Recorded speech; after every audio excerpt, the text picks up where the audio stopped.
बचपन की वो बारिश, वो वक्त जब बारिश आती थी, हम छुपते नहीं थे, बाहर निकल के खुशियां नापते थे। मिट्टी की खुशबू, नलके का पानी, मां की आवाज, सब कुछ एक नज्म बन जाता था।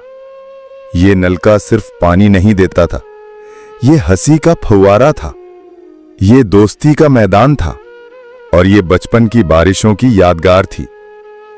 मां चूल्हे पर चाय बनाती थी, चादर में लिपटी, धुएं से घिरी, और बारिश की वो आवाज जैसे वक्त कुछ लम्हे रुक गया हो।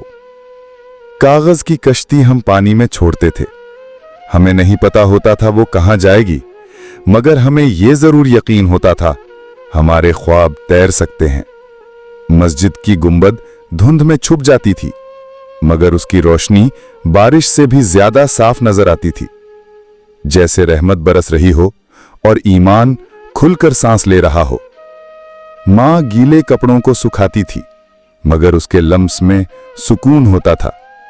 हम भीगते थे और मां हमें अपने दामन में समेट लेती थी। बारिश के पानी से वजू करने वाला वो बच्चा, उसके चेहरे पर सुकून और आंखों में एक रोशनी थी जो किसी मदरसे की तालीम से कम न थी। आखिर में बारिश थम जाती है, आसमान सुनहरी हो जाता है, पत्तों पर कतरे झिलमिला उठते हैं, और एक झूला हवा में हिलता है, जैसे कोई याद खुशबू बनकर वापस आ गई हो। बचपन की वो बारिश सिर्फ मौसम नहीं थी, वो जिंदगी थी जो आज भी दिल में गीली है।